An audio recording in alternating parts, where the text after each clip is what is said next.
The Fisherman Diary, un film que nous devons à qui? C'est une bonne question. Kang Kwitus, qui joue le rôle du papa ici dans cette affaire. Non, qui est producteur exécutif.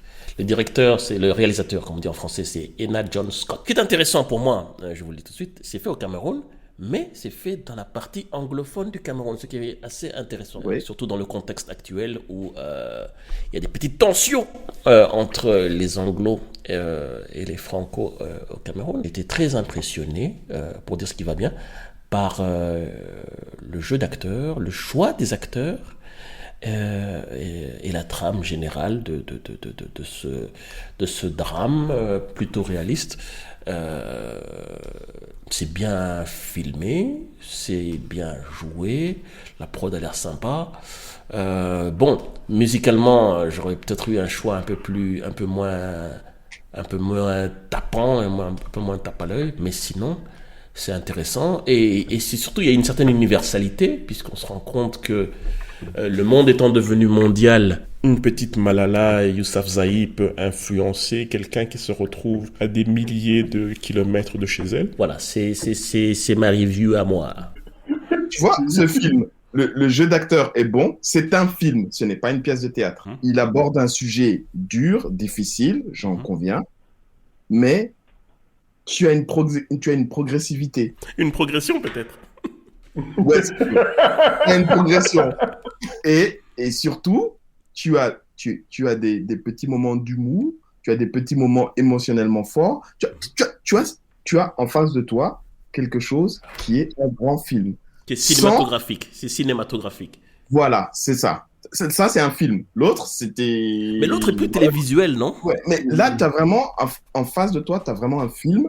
Tu as des acteurs, tu as des gens qui ne surjouent pas. Et même s'ils surjouent, la manière dont ils le font, culturellement, ça colle avec le message. C'est pas un film européen, c'est pas un film occidental, c'est pas un film indien. Quoique certains codes sont quand même assez tirés. Oui, mais les codes sont ramenés par la musique, par l'ambiance, par le machin et tout.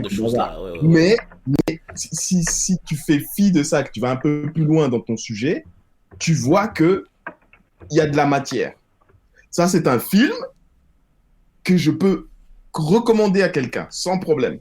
Parce que je me dis, et même si je pourrais être en désaccord avec le contenu même du film, la manière dont il est présenté, en tout cas de la manière dont je vois la bande-annonce, je me dis qu'il y a matière à. C'est un film, tu ressors de là, tu auras à discuter avec la personne avec qui tu allais le voir dans une salle de cinéma, si les salles de cinéma rouvrent un jour.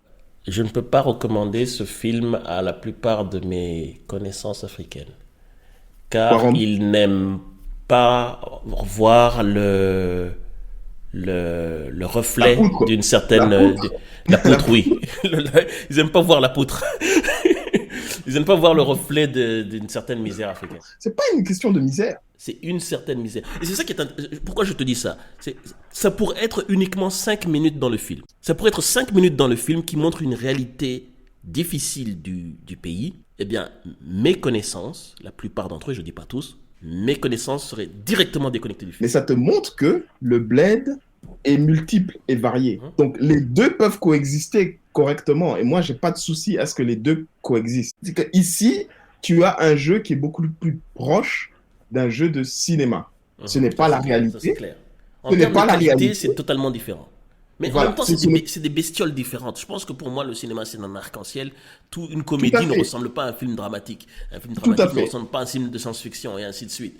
Et on peut mélanger les genres dans tous les sens. Voilà, et il y a la place pour tout. C'est pas ça le souci. Il y a la place pour tout le monde. Mais ce que je veux dire, c'est que là, tu as une autre manière, une autre approche qui,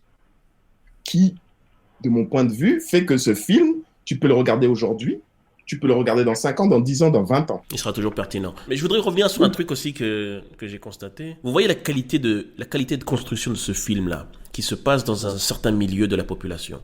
Les auditeurs pourront nous donner d'autres références, et j'espère, mais j'ai rarement vu cette qualité dans des films dans la classe économique du premier film que nous avons vu. Vous voyez bourgeoise supérieure. J'ai jamais vu cette qualité de cinéma dans cette classe de personnes. Qu'est-ce qui bloque? Est-ce qu'il n'y a pas d'histoire de cette gravité dans ces classes-là qu'on peut raconter? Ou est-ce qu'il n'y a pas des personnages aussi, je ne sais pas moi, cinématographiquement intéressants dans ces classes-là? Qu'est-ce qui manque? Le problème du cinéma, ce n'est pas le fait qu'il y ait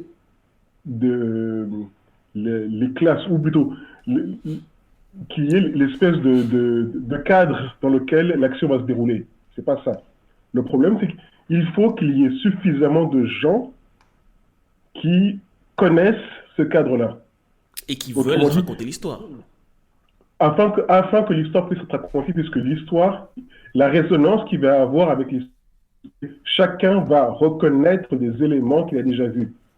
C'est ça qui se passe. Donc, si je fais une histoire, effectivement, et que je la place dans l'espace, par contre, mon histoire, en fait, ce n'est juste qu'un western déguisé en truc qui se passe dans l'espace, tout le monde va dire « j'aime bien l'histoire qui se passe dans l'espace ». Mais à la seconde où je vais dire « je mets une histoire dans le milieu des pêcheurs qui sont dans une communauté particulière, dans une zone où je ne suis jamais allé », automatiquement, les chances pour que la résonance, c'est-à-dire les chances pour que nous trois, quand on va regarder le film, chacun va pouvoir repérer des choses qu'il a déjà vues, diminuent fortement.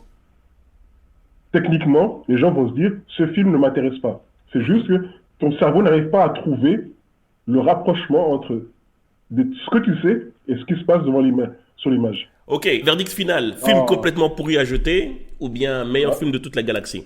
Meilleur film de toute la galaxie. Meilleur film de toute la galaxie pour moi également. Étant donné que c'est sponsorisé par l'association des pêcheurs du nord du Cameroun, c'est un film, le meilleur film de toute la galaxie.